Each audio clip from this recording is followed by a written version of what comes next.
Hello, we'd like to say a big welcome to everyone as you're filing in. We will be getting started promptly at 4 p.m. We'll just give everyone a moment. Oh, and it's 4 p.m. We'd like to thank you so much for joining us today. All right. Oh, all right. Hello and welcome. My name is Althea. Thank you for joining us for this 30-minute webinar in our Research to Policy Critical Conversations in Language Education series. This year's theme is Safeguarding Opportunity for Multilingual Learners in Shifting Policy Contexts. Today's webinar is Universal Reading Screening and Multilingual Learners Demystifying the Process. And we will be speaking with Lillian Duran, and we're joined by Elizabeth D. Pena and Alyssa Wenson. We are recording this webinar and we will post the recording on our website after the event. Before we begin, please mute your microphone to avoid interruptions. You can activate closed captioning by pressing the closed caption button at the bottom of your screen. This event is provided as a public service. The views, thoughts, and opinions expressed belong solely to the guest speakers and do not necessarily represent the views of our organization. Our panel comprises esteemed experts who work at the intersection of research, policy, and practice in language education, language access, and equity. You can learn more about them on the webinars page. I will be sharing the link in the chat. We do encourage you to ask questions via the Q&A box throughout the call. We will answer as many as possible at the end of our discussion. It is an excellent opportunity to tap into the wealth of knowledge we are fortunate to have here today. Also, click the chat button at the bottom of your screen to share your thoughts and comments at any time. Try it out by letting us know where you are listening from today.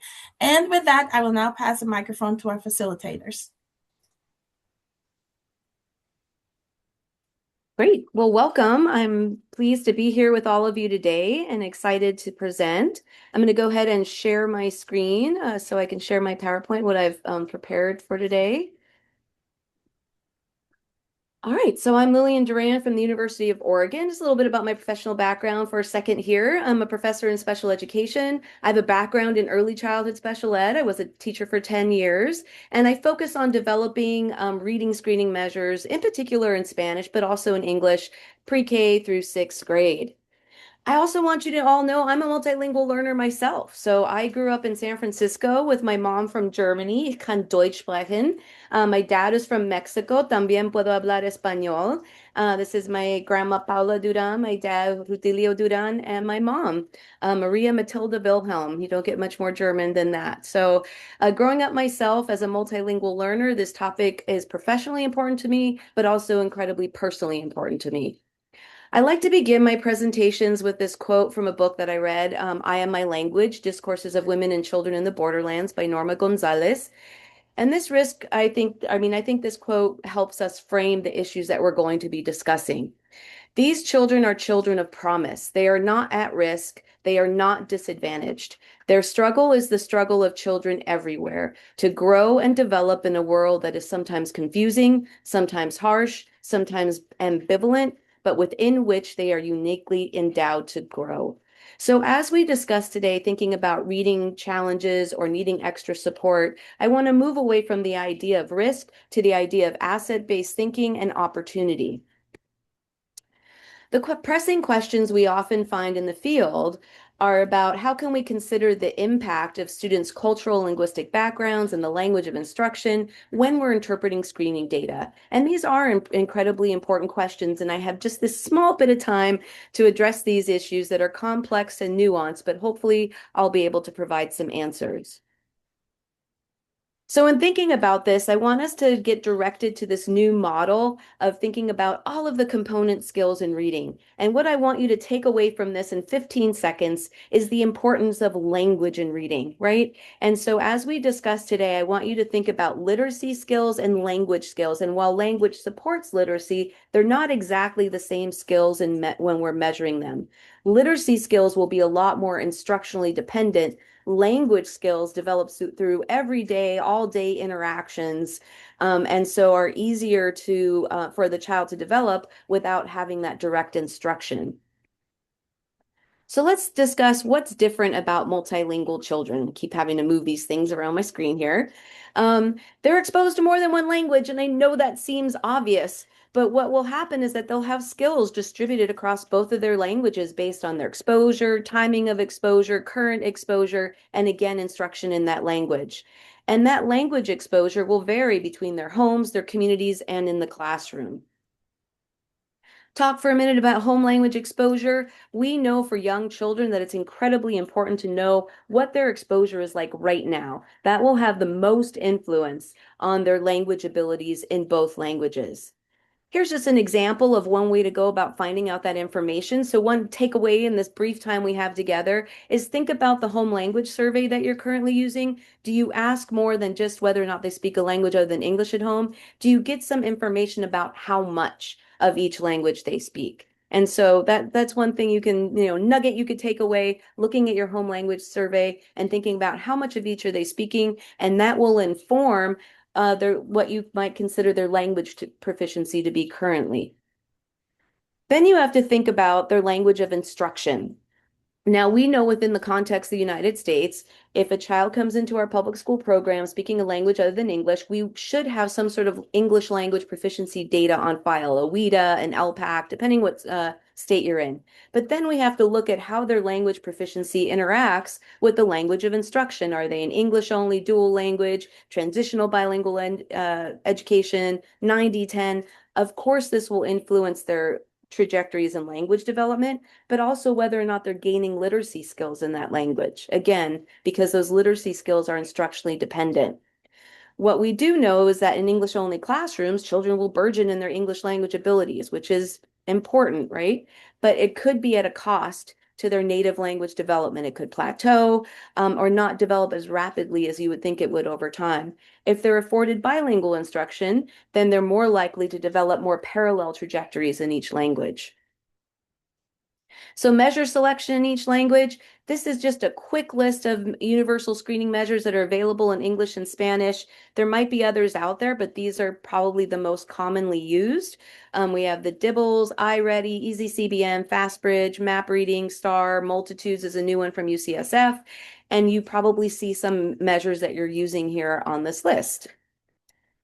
Usually these are the skills that are included in these measures. This is no surprise. You probably see this in English and in Spanish. What we wish our measures had more of were the language measures and our screening measures. We often see an emphasis, obviously, on skills related to literacy, but not enough related to language. And that's an area for future direction for us to develop more screening measures that are easy to use to measure children's language in addition to their literacy skills. So what do we miss if we only assess children in one language, in particular, if we only assess in English? I'm going to show you a quick little results here from a study. Sorry, that was a blip in the slides. This is from a multitude study. All of this research was conducted in California. And then we asked the question, are more children identified as struggling in English or Spanish? And does this vary between bilingual and English only instruction? These are the measures that we administered. We used outcomes, the Woodcock-Munoz and the Woodcock-Johnson. I'm going to have to breeze through this. We had 276 Spanish-English bilingual children. All of the kids in kindergarten were level 1. All of the kids in grade 1 were also level 1 in terms of their English proficiency, which I think is important for understanding these results. When you look at children in bilingual instruction, when they were assessed in English, this is the percent of children that were found to be on target in their literacy skills based on screening. What you can see here is just a note. I want you to just visually quickly look through this. You can visually see that we identify more children as on target when we're able to assess them in Spanish in bilingual instruction. What we see here in English only instruction is already an influence early on. A lot of these kindergartners were assessed in January versus right at the beginning of the year. You start to see an influence of English only instruction on those kindergartners, and actually more children are identified as on target when they're receiving English instruction. It doesn't mean that Spanish isn't important, but what it does mean is that we need to pay attention to the language of instruction and understand how that can impact a child's performance, even when we're measuring them in their native language and we're trying to do the right thing. If it's only literacy-based measures and they're only receiving English literacy instruction, this is the nuance that we need to pay attention to because we could risk over-identification even if we're assessing in Spanish if we don't recognize the important role of language of instruction for these literacy-based skills. By first grade in bilingual instruction, we see that we're kind of on par, right? Bilingual instruction is doing its job. Kids are developing literacy skills in both. But what you can see here by in first grade, when they're assessed in English, far more are identified as on target than when they're assessed in Spanish, again, because these are literacy-based skills and not language-based skills. So my message here for you today, because we have this limited time together, is to really think about not only the child's language proficiency, but what language they're being instructed to read in. It's still important to understand how they're developing in both, but you might need to have some Spanish language measures to really look at their language development in an English only setting while you're looking at English literacy because of their receiving instruction in that language. So some future directions, we definitely need more screening options in Spanish that are high quality and that can be used with confidence. I wish we had screening measures in language other than English and Spanish, and we hopefully will get to the topic of looking at progress monitoring data in English when really the child speaks a language other than Spanish and English, and there are no measures out there. We also need that growing awareness of what we miss when we engage in English only assessment with these children and make sure that we're taking their English language proficiency into account as we're interpreting results. And when we do have the opportunity to assess in both languages, we need more guidance on how to interpret those scores, what they mean in the context of home language exposure, proficiency, and language of instruction.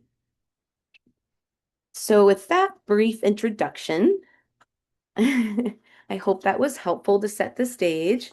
I think now Thank we you so much. I think this brings up some really important points and some really important questions. And so I just wanted to start us out with giving you an opportunity to expand, because I know you already touched on this.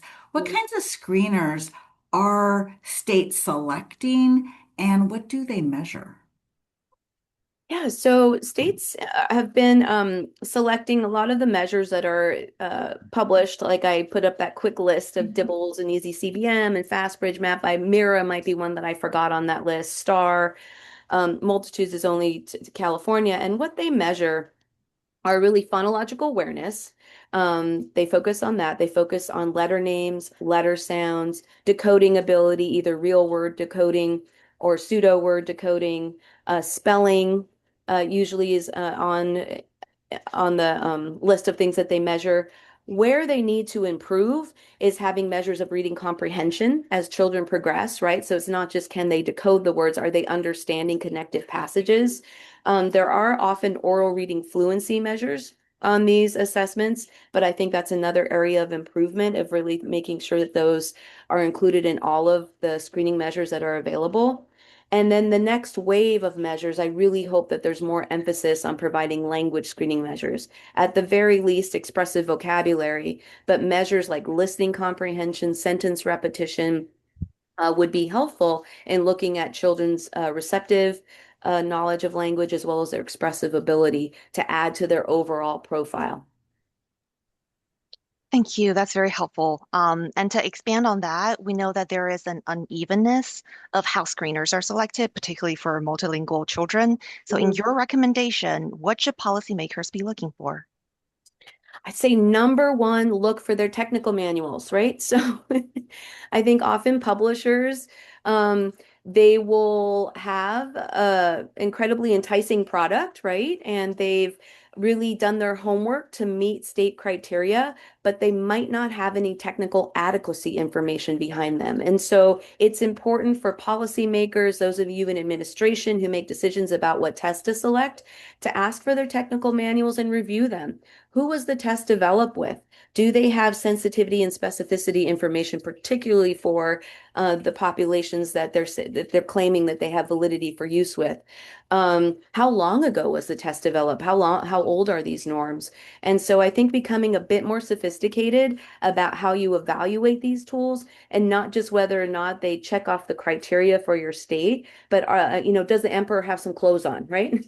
They might be out there being the emperor, but do they actually have the technical adequacy that you can use those screeners with confidence with the populations that you're serving?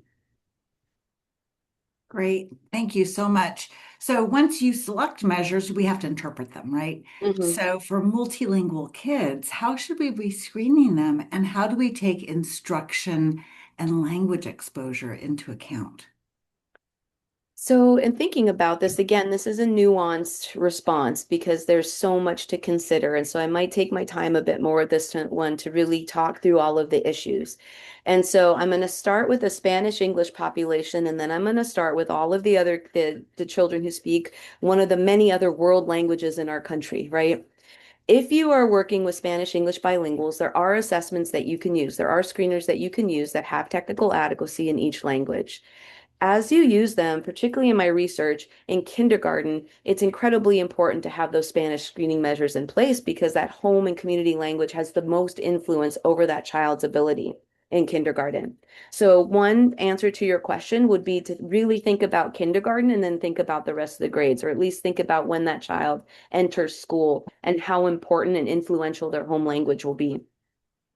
When you're looking at performance, I would start with assessing in both because you want to have a baseline in both. You want to know what they know in both languages so that you understand where you're beginning. Even if you're in English only instruction, when you're interpreting that result, you can think about what can I leverage from the skills that they've shown me here in Spanish to help them build these capacities, build these skills in English reading.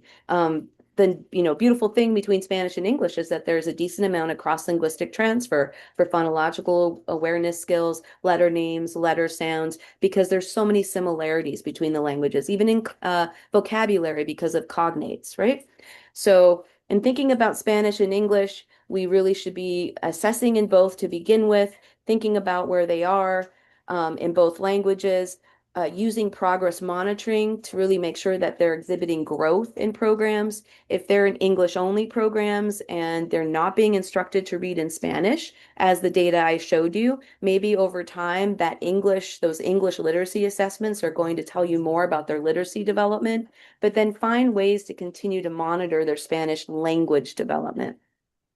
If they're in dual language instruction, then you should just be measuring both all the way along because the goal of that program is biliteracy and bilingualism. Now let's talk about children who speak Hmong and Somali and Vietnamese and Korean and Anuak and Noor and Oromo and so many languages, right? That we house and that we have the privilege of serving those children in the United States. When we think about those children, I think our friend is progress monitoring. We don't have adequate measures in all of those other languages. Literacy is acquired differently based on their alphabetic system, their character system, right? We have so much to learn in terms of becoming more sophisticated about even measuring their language development because we don't have language measures.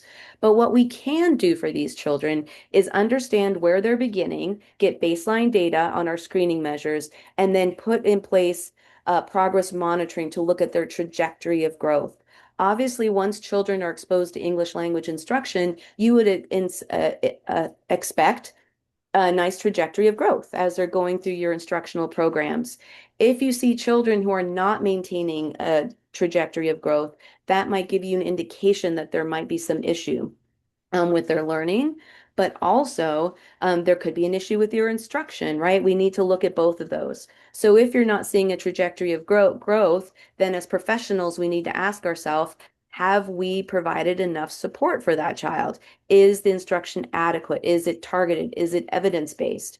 And these are where our multi-tiered systems of support models really come into play in education, really relying on those interventions and progress monitoring along the way to make sure those children are making adequate progress. And then the last thing I would say about this is teaming. We need to do a lot more collaboration with our EL specialists, our special education, and our gen ed teachers to really serve these students well, right? To work together as a team to make decisions and not silo these services so that together we can really support these children's literacy development. Thank you. And now, once we have these screeners results, let's say if a child is flagged for reading difficulties, what happened next? Yeah, it's an excellent question. And really, that's the most important part of screening. I think the other day I wrote, just knowing your temperature doesn't cure your flu. And I think that really is, I mean, like a little motto right now, because it's great that we're screening, but what happens next is the absolute most important part of screening. Otherwise, the value of screening has gone out the window, right? So, what should happen next? Number one, what I just talked about, teaming. We should have people at the table. This should also include the family. Like, does the family have concerns? Have they seen different patterns in this child's development than other children, siblings, cousins, other folks in their community? So, I think we should be reaching out more to families. Two, once we make these team decisions, can you have more systematic processes in place? Can you develop a checklist? There are some that are out there, but like thinking, what is this child's English language proficiency? Do we have those WIDA scores? Do we have the LPAC scores or whatever the other tests that you use? How might that influence their performance on this English measure? Were they able to understand the instructions? Do they have the vocabulary to be able to complete this assessment? Two, again, do we have progress monitoring measures that we can put in place? If we do have some concerns, borderline performance, can we measure progress over time and revisit, say in winter, and see how the child is doing then? And then three, I think really thinking about adequate instruction, adequate evidence-based instruction. What's in place for this child? What has been in place and what will be in place? And what can we do to change what we're doing to help them be more successful? Are there tier two interventions that we could put in place? Is there more push and support needed in their gen ed classroom to help them be successful? Are there other ways that we can support them? Because oftentimes what's happening is an interaction between the child's ability and what kind of instruction they're offered that might be leading to a child scoring below benchmark, right? And we can't always just identify that as some issue with the child's learning ability when we are not completely sure if what we've offered has met their needs as learners in our school systems. So again, it's a bit of a nuanced approach. It's not just like, oh, check the box, they've failed screening. There's some sort of issue or elevated risk, right? We don't want to apply that label when really it's really indicating to us that more support is needed at that point before we make this judgment about the risk being situated within that child. It could be situated within their context. Thank you. So we have questions from the audience. And so I'm looking at the Q&A box. Mhm. And one question, and I have this question too, actually, are there opportunities for researchers to think about biliteracy norms or norms specific to kids in bilingual ed? Yes, there are opportunities. I think it just takes funding, really, because when we develop these trajectories, I did one study that I had published on preschoolers to look at these progress monitoring data, looking at trajectories of growth. And we basically measured children every month in Spanish and English to develop these trajectories. So it's very, in terms of a research perspective, and what does that take to measure growth? What does that really mean to measure growth? It means that you have a large enough sample over time. You've assessed them at regular intervals. And when I mean large enough sample, you need a sample that covers different ranges of proficiency. And so, yes, we would love to do that, but there's a lot of heterogeneity in our bilingual and our multilingual populations. And so we need to make sure that we're capturing that and having large enough sample sizes to do that. So it's not an easy task and it requires a lot of funding. And there are some studies out there that have looked at changes over time. Jeanette Mencia Martinez has done some of this work looking at expressive vocabulary development. But in terms of biliteracy, we have more work to do to be able to create this, norms around biliteracy and development over time, simply because of all of the variability and the need for funding to conduct studies like this to make sure that our findings are accurate. Thank you. And we have another question. So Kate is asking, do you have recommendations on screeners for lower incidence languages such as Brazilian Portuguese? Because nearly all of her elementary ELs do not speak Spanish. Yeah, and I really appreciate that question. And at this point, we don't have screeners in languages other than English and Spanish that I could say as a measurement person that we could rely on and that have evidence or have validity evidence for use within the United States, right? We can't, it's not appropriate to take, say, an assessment that was developed in Brazil and then bring it here to the United States because there's going to be the influence of English on Portuguese spoken here. The prototypicality or what's included in the assessment might not be a perfect cultural match for a child who grows up in the United States, even if they speak Portuguese.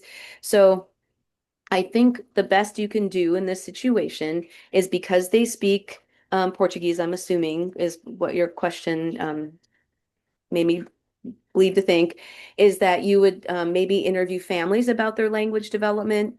If you had anyone who spoke Portuguese to take a language sample to look at, how they're performing in Portuguese, but really is getting baseline data on their English literacy skills and then monitoring their progress over time as they're going through your English instructional program. Great, thank you. We have a question from an anonymous attendee. What about children who are SLIFE? So these are kids with limited or interrupted formal education or from oral language traditions. What should we be looking for? Um, Again, I would look at their oral language development if possible. I think even developing protocols depending on their age with like a wordless picture book or something where you just have someone sit down with that child and have them tell a story to look at how they're putting words together in their language.